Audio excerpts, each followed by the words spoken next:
Tapi para ikhwan yang dimuliakan Allah Subhanahu wa taala dan para santri sekalian, bab sumpah ya, al-yamin atau jamaknya aiman, sumpah ya.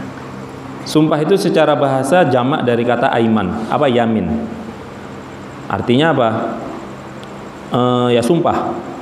Secara istilah penegasan sesuatu dengan menyebut nama atau sifat Allah atau nama Allah yang lain. Menegaskan sesuatu dengan menyebut nama Allah, yang biasa kita, kalau kebiasaan kita apa? Demi Allah. Kalau bahasa Arab apa? Wallah, billah, Allah. Nah, kalau bahasa Arab pakai wallah, wallahi, atau billahi, atau tallahi. Jadi kalau antum baca Quran atau hadis ada ungkapan seperti itu berarti kalimat lafaz sumpah, yamin namanya. Jadi keabsahan sumpah ini berasal dari Al-Quran, Sunnah, dan ijma' ulama. Dari Al-Quran banyak ayat-ayatnya, di antara surah An-Nahl ayat 19, ayat 91 ya, kemudian At-Tahrim ayat 2, dan Yunus ayat 53, dan banyak lagi ayat-ayat yang lain yang menjelaskan tentang yamin atau sumpah. Jadi boleh dalam Islam sumpah itu suatu hal yang ada landasannya ya, ada landasannya, dan memang suatu saat atau kadangkala perlu untuk dilakukan, meski nanti ada larangan sering bersumpah, nggak boleh sikit-sikit sumpah. Umar itu pernah berjumpa dengan seorang anak kecil yang suka bersumpah, selalu kalau ngomong wallah, demi Allah, maka Umar marah. Umar ditegur, jangan selalu bersumpah, sikit-sikit bersumpah. Kenapa? Karena sumpah itu hanya dibutuhkan ketika memang kita ingin menegaskan sesuatu. Kenapa kita lakukan itu? Untuk menunjukkan ketinggian, kedudukan, keagungan Allah. Sesuatu yang agung, sesuatu yang tinggi itu akan terasa pengaruhnya ketika diucapkan sekali. Tapi kalau sudah sering diucapkan, bagaimana jadinya? Kesannya sudah biasa, gitu kan? Makanya dilarang memperbanyak sumpah. Belum disuruh sumpah udah sumpah.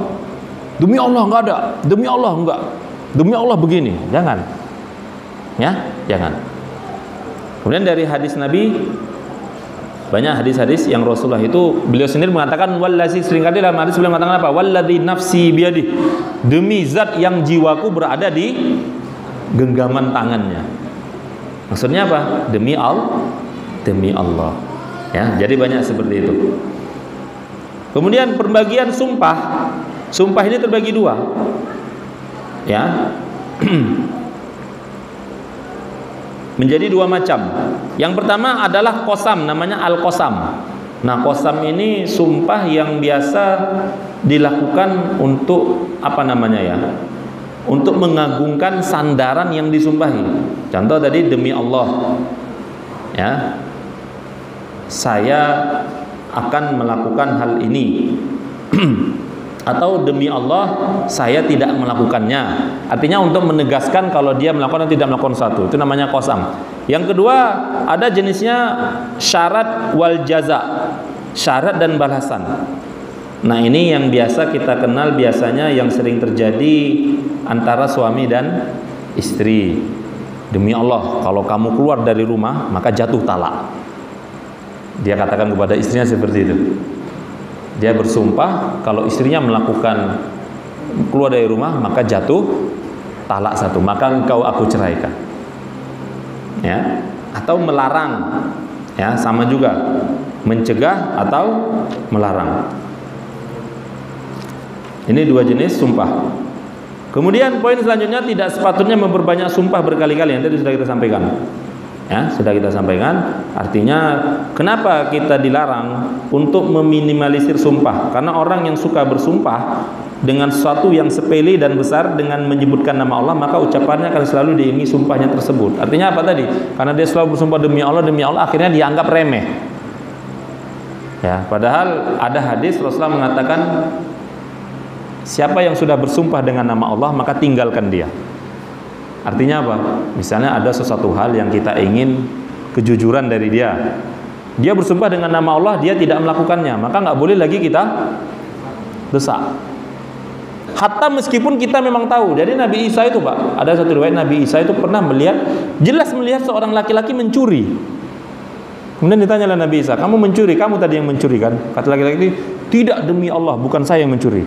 Maka kata Nabi Isa, wah kalau begitu mata saya yang salah. Padahal dia betul-betul nampak gitu loh. Beda kalau kita kan, sumpah pula kau, jelas-jelas aku nampak tadi ya, pokok kepalanya kan gitu kan. Nah itu sebenarnya tak boleh. Jadi kalau memang kita nampak dan ketika dia sudah bersumpah dengan nama Allah, ya sudah kita tinggalkan. Nah itu yang dilakukan oleh Nabi Isa alaihissalam. Hatta juga Rasulullah juga memerintahkan seperti itu. Hatta meskipun kata Rasulullah engkau tahu kebenarannya, artinya engkau tahu dia berdusta, tinggalkan dia. Kenapa? Karena dia telah bersumpah dengan nama Allah. Ya, yang di situ kita nggak boleh bermain-main. Kenapa? Dia sudah menegaskan. Nah ini juga pelajaran bagi siapa yang berdusta atas sumpah yang dia lakukan, dosa besar, jangan main-main. Ya, dia bersumpah dosa besar. Jadi demi Allah nggak ada, padahal memang ada. Naudzubillah. Sama nanti bersumpah atas barang dagangan supaya barang dagangannya laku. Demi Allah, ini barang yang bagus, padahal busuk barangnya, buruk barangnya lama, sudah mau expired. Hilang keberkahan, dapat dosa lagi. Nah, dapat dosa lagi. Naudzubillah. Jadi seperti itu. Nah, kemudian boleh nggak bersumpah dengan nama Allah? Artinya dengan nama Allah yang lain, nama-nama Allah yang lain boleh, Pak. Ya. Bersumpah dengan menyebut sifat Allah boleh. Dalilnya apa? Kan ada doa. Doa apa itu? Doa supaya dihilangkan rasa sakit. A'udzu bi'izzatillahi wa qudratihi min syarri ma ajidu wa uhadiru. Ya. Itu doa kita, Pak, kalau sakit itu. Mana sakit? Kepala pegang. A'udzu bi'izzatillahi. Aku berlindung kepada keagungan, kebesaran Allah, wa qudratihi, dan kekuasaannya, min syarri ma ajidu, dari keburukan yang aku dapatkan, wa uhadiru, dan aku khawatirkan. 7 kali. Baca bismillahirrahmanirrahim, kemudian pegang tempat yang sakit, dibaca 7 kali. Kata para ulama, syaratnya harus yakin. Yakin. Ya, jangan dibayangkan baca 7 kali langsung sembuh. Kalau langsung sembuh alhamdulillah, tapi kalau belum sembuh ya baca lagi. Gitu kan. Kalau belum sembuh juga ya sudah, nikmati saja sakitnya kan gitu. Ya. Hitung-hitung menghapus dosa. Jadi boleh bersumpah dengan keagungan atau sifat Allah Subhanahu wa ta'ala. Kemudian bersumpah dengan Al-Quran. Boleh nggak bersumpah dengan Al-Quran, Pak? Boleh, karena Al-Quran itu kan kalam Allah. Yang nggak boleh itu bersumpah dengan mushaf. Artinya kita bersumpah dengan mushafnya, tidak boleh. Tapi kalau kita niatkan hati bersumpah dengan Al-Quran yang merupakan kalamullah, boleh, Pak. Makanya para pejabat itu kan disumpah dengan Al-Quran. Demi Allah, demi Al-Quran, saya akan menjalankan amanah yang telah diembankan kepada saya dengan sebaik-baiknya, sebenar-benarnya. Ya, besok-besok dilanggar. Ya, auzubillah. Nah, jadi bersumpahnya dengan Al-Qurannya, bukan dengan mushafnya, bukan dengan lembaran-lembaran kertasnya itu. Ya, seperti itu. Kemudian di sini ada pembahasan tentang macam-macam sumpah, macam-macam ragam ucapan sumpah. Ya, adalah amrullah, ini enggak masyhur. Ini bahasa Arab ya, enggak perlu saya sampaikan. Artinya ucapan-ucapan orang Arab. Ya. Kalau kita kan demi Allah, selalunya demi Allah. Semuanya artinya demi Allah. Ya. Nah, cuman beda-beda lafaznya. Kemudian ada sumpah atas nama selain Allah. Man halafa bi ghairillah faqad asyrak. Siapa yang bersumpah dengan nama selain Allah, maka dia telah berbuat syirik. Meskipun di sini kategorinya syirik kecil. Ya, syirik kecil. Sebagian ulama mengatakan larangan di sini sifatnya makruh, bukan haram. Tapi jumhur mengatakan sifatnya haram. Nah, ini lebih rojih yang kita kuatkan. Ya kalau makruh nanti ya khawatirnya nanti orang banyak menyepelekan, ya, bersumpah dengan selain Allah. Ustaz, orang Arab itu sering demi ayah dan ibuku, gitu ya. Bahkan Abu Bakar itu pernah demi ayah dan ibuku. Para ulama mengatakan orang Arab itu mengatakan seperti itu, mereka bukan bersumpah, itu hanya apa ya? Hanya suatu ungkapan yang menunjukkan keutamaan, artinya betapa tingginya derajat orang tua. Bukan berarti mereka bersumpah. Ya, ada yang mengatakan seperti itu ulama. Jadi bukan disumpah. Karena Rasulullah telah mengingatkan, telah mengajarkan bahwasanya bersumpah itu harus dengan nama Allah. Ya, wallahi. Larangannya apa? Kata Rasulullah, la tahlifu bi abaikum wala bi ummahatikum wala bil andad wala tahlifu illa billah wala tahlifu illa wa antum shadiqun. Hadis riwayat Abu Dawud dan Nasai. Janganlah kalian bersumpah atas nama bapak-bapak kalian, ibu-ibu kalian, Tuhan-Tuhan kalian. Ya. Bil andad, bukan Tuhan, maksudnya apa? Sekutu-sekutu kalian, kawan-kawan kalian. Dan janganlah kalian bersumpah kecuali dengan nama Allah. Dan janganlah kalian bersumpah kecuali kalian dalam keadaan yang shadiq. Apa shadiq? Jujur. Naudzubillah kalau ada seorang yang ingin menyembunyikan kebohongannya dengan bersumpah. Naudzubillah, hati-hati, dosa besar ya. Dosa besar. Nah, jadi hadis yang lain Rasulullah mengatakan la tahlifu bitawaghi wala bi abaikum. Jangan kalian bersumpah atas nama-nama berhala dan bapak-bapak moyang kalian.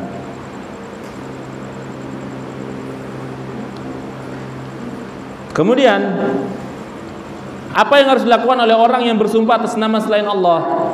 Terlanjur dia bersumpah dengan selain Allah, demi Ka'bah misalnya gitu, Pak. Atau demi Nabi Muhammad. Dalam suatu hadis Rasulullah mengatakan man halafa faqala fi halfihi wallata wal uzza falyakul la ilaha illallah wa man qala li sahibihi ta'ala uqamirka falyatasaddaq. Siapa yang bersumpah dan berkata dalam sumpahnya demi Lata dan demi Uzza. Siapa Lata dan Uzza itu? Berhala ya. Berhala yang paling besar. Berhala legend, kalau bahasanya berhala legend. Ya. Kenapa legend? Disebutkan dalam Al-Quran sampai sekarang Lata wal Uzza. Siapa yang bersumpah dengan menyebutkan Lata demi Uzza, maka hendaklah dia mengucapkan la ilaha illallah. Ya, artinya diperintahkan untuk kembali la ilaha illallah. Dan barang siapa yang berkata kepada sahabatnya, kemarilah aku mau bertaruh denganmu, maka hendaklah dia bersedekah. Bertaruh itu nggak boleh, Pak. Taruhan kita yuk, misalnya kan gitu. Maka itu kafaratnya bersedekah, disuruh bersedekah. Hadis yang lain Rasulullah mengatakan kul la ilaha illallah summan fus an yasarika salasan wa ta'awaz wa la ta'ud. Artinya kalau kita bersumpah dengan selain Allah, katakanlah la ilaha illallah, kemudian meludahlah ke kiri 3 kali dan berta'awuzlah. A'udzubillah wa la ta'ud, dan jangan diulangi lagi. Nah, jadi kalau terlanjur maka ucapkan la ilaha illallah. Ada yang pernah gitu, Pak? Pernah kalau bersumpah gitu sampai ngomong dengan selain nama Allah? Nggak ada ya? Nah, kalau nggak ada, alhamdulillah, nggak pernah gitu. Tapi kalaupun pernah dilakukan, maka solusinya bagaimana? Ucapkan la ilaha illallah. Kemudian di sini ada jelas sumpah dengan agama selain Islam, ya nggak boleh lah. Sumpah dengan bersandar kepada amanah yang diberikan juga tidak boleh. Kemudian macam-macam sumpah. Ada 3 macam sumpah, Pak. Yang pertama al-yamin al-laghun. Artinya sumpah yang tidak dimaksudkan, sumpah yang tidak disengaja. Surah Al-Baqarah ayat 225. La yu'akhidzukumullahu bil-laghwi fi aimanikum.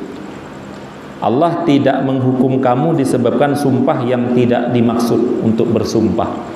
Artinya apa? Kalau sumpah itu tidak disengaja, maka tidak ada kafarat kalau dia melanggar sumpah itu. Ini pendapat yang paling kuat.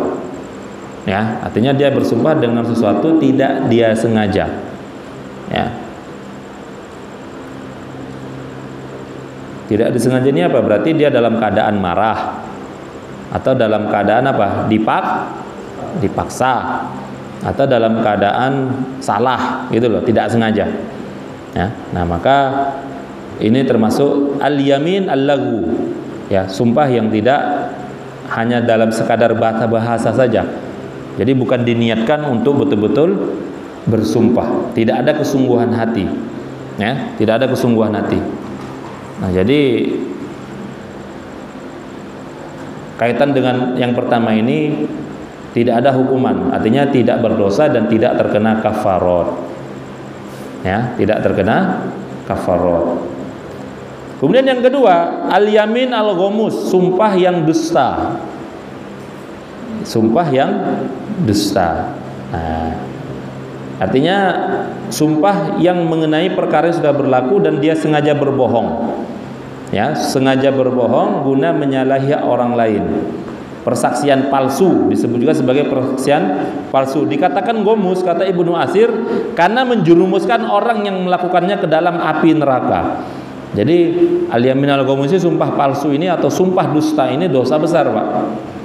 Dosa besar. Rasulullah pernah bersabda, dosa-dosa besar itu apa? Al-kabair al-isyrak billah, mensyirik, melakukan syirik kepada Allah. Uququl walidain, durhaka kepada kedua orang tua. Wa qatlun nafs, membunuh jiwa, kecuali yang dibenarkan dalam Islam, dalam syariat. Wal yaminul ghamus, dan sumpah palsu. Berarti termasuk sumpah palsu tadi apa ya tadi kan? Melariskan barang dagangannya. Ya. Hadis yang lain, barang siapa yang mengambil hak seorang muslim dengan sumpahnya, maka Allah menetapkan neraka baginya dan mengharamkan surga atasnya. Bersumpah, ini sumpah demi Allah, ini barang saya. Padahal bukan barang dia, Pak. Ini kata Rasulullah, Allah tetapkan neraka dan Allah haramkan surga kalau nggak taubat ya. Kalau nggak taubat. Seorang sahabat bertanya, "Oh ya Rasulullah, bagaimana kalau barang itu meski suatu barang yang remeh?" Kata Rasulullah, "Walau wa in kana qadiyan min araq." Meskipun sebatang pohon arak. Arak itu apa? Apa pohon arak? Pohon siwa. Kayu siwa itu. Kayu siwa, ini punya saya demi Allah. Padahal bukan punya dia gitu loh. Gara-gara pohon sebatang dahan arak diharamkan surga, ditetapkan baginya neraka. Ya, tapi bukan kekal ya, nggak kekal. Tapi artinya seperti itulah, ngeri. Ya. Hadis yang lain, siapa yang bersumpah dengan sumpah palsu, maka dia akan mendatangi Allah dalam keadaan Allah murka kepadanya. Mendatangi Allah dalam keadaan Allah murka kepadanya. Dan ada hadis-hadis yang lain. Ya. Nah, apakah sumpah palsu ini mengharuskan pembayaran kafarat? Ya, artinya sumpah yang dia ucapkan dia langgar atau sumpah yang diucapkan tidak benar. Ya. Ulama beda pendapat. Ada dua pendapat. Yang pertama, tidak dikenakan kafarat karena dia sumpah palsu, berarti sumpahnya tidak dianggap dalam syariat. Pendapat yang kedua mengatakan tetap ada kafaratnya. Sebagai bentuk apa? Sebagai bentuk peringatan, bentuk apa? Ta'dib, pelajaran bagi dia supaya dia tidak mengulanginya lagi. Ya. Ini tetap berlaku kafarat. Ini pendapat jumhur, Syafi'i, Ahmad, Ibnu Hazm. Ya, itu mengatakan tetap ada kafarat bagi orang yang bersumpah palsu. Ya, gomus. Kemudian yang ketiga,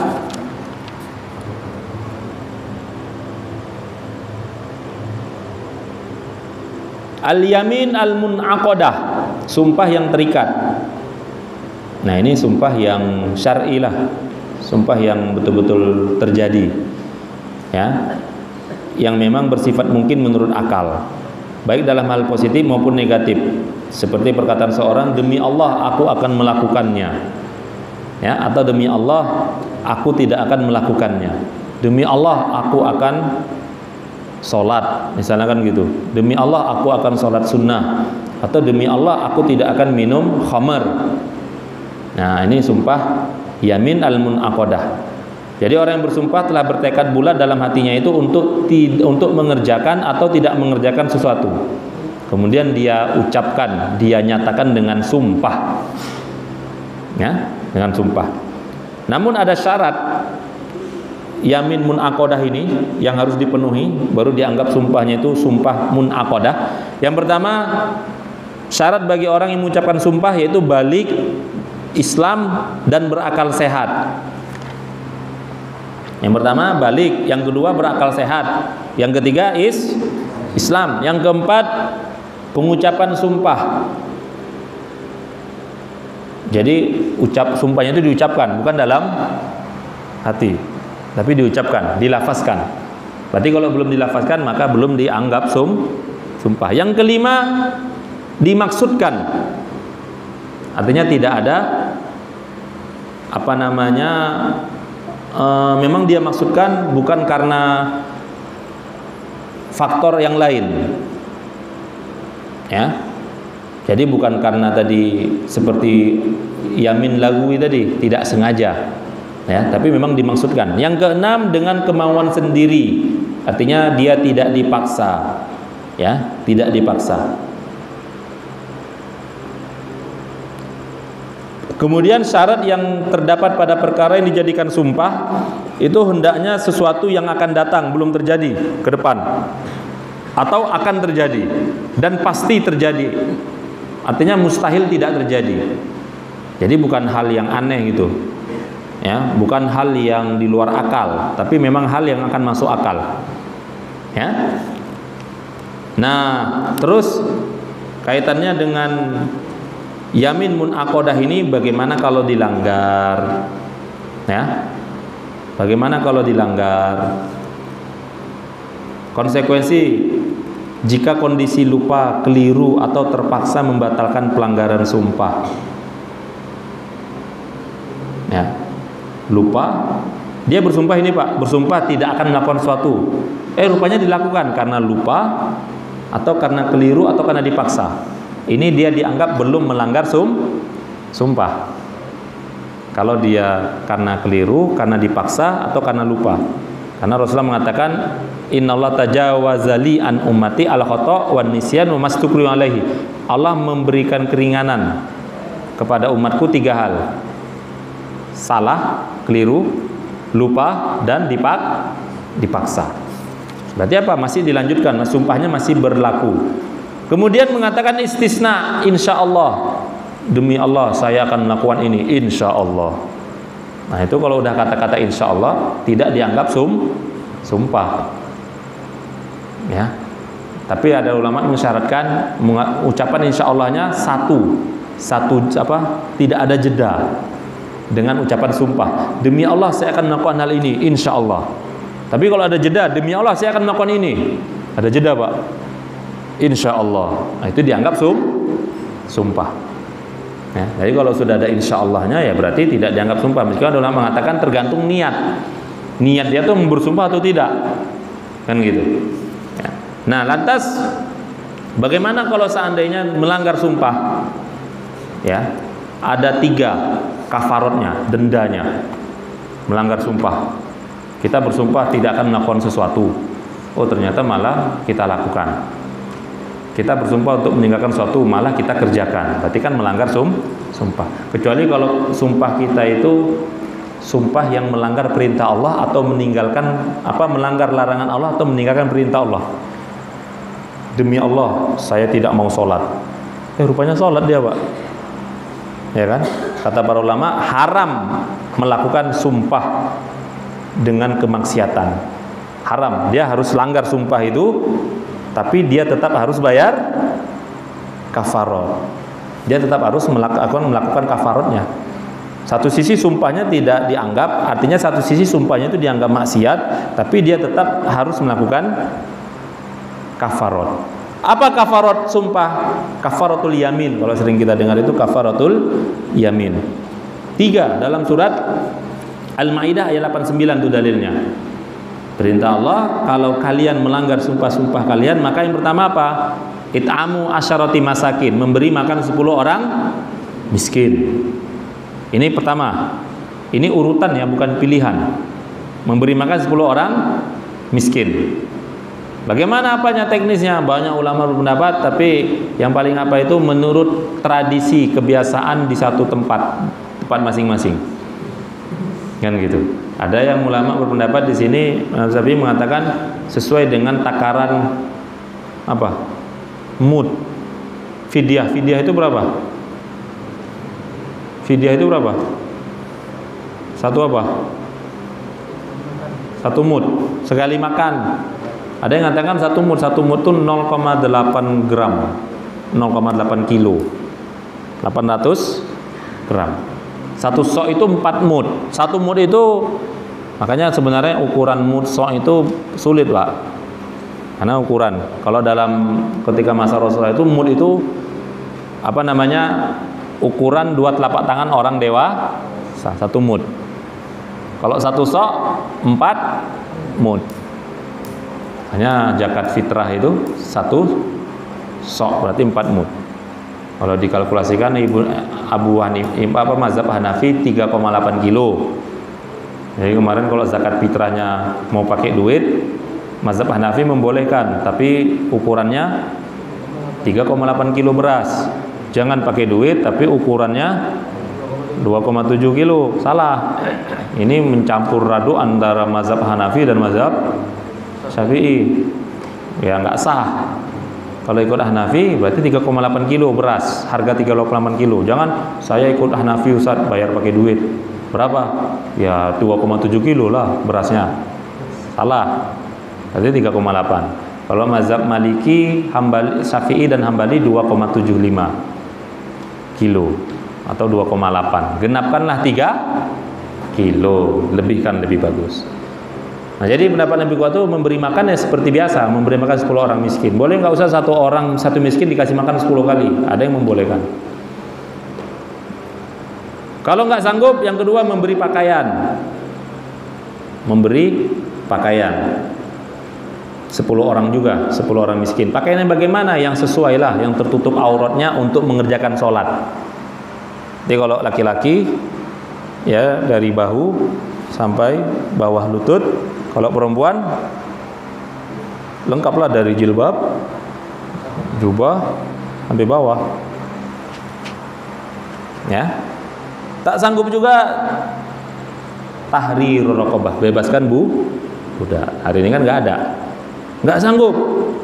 Maka baru siyamu salasati ayyam, puasa 3 hari. Apakah diwajibkan harus berurut? Ya. Dua pendapat, ada yang mengatakan harus berurut, tapi jumhur mengatakan tidak harus berurut. Termasuk mazhab Syafi'i mengatakan tidak harus urut. Pokoknya 3 hari puasa, niatnya sebagai kafarat atas sumpah yang dilanggar. Ya, begitu. Wallahu a'lam bishawab. Selesai, Pak. Karena dulu kayaknya sumpah pernah kita bahas ya. Insyaallah nanti pembahasannya kita bahas tentang nazar. Nazar ini nanti sebenarnya satu apa dengan sumpah. Ya, selalunya nazar ini diikat dengan sumpah. Selalunya seperti itu. Ya, artinya ada kemiripan juga dari sisi pengertian, ada kemiripan meskipun mereka berdiri sendiri-sendiri. Ya, wallahu a'lam bishawab. Insyaallah kita bahas nanti minggu ke depan, bulan depan masalah nazar. Mudah-mudahan Allah berikan kesempatan. Mungkin ada yang mau ditanyakan?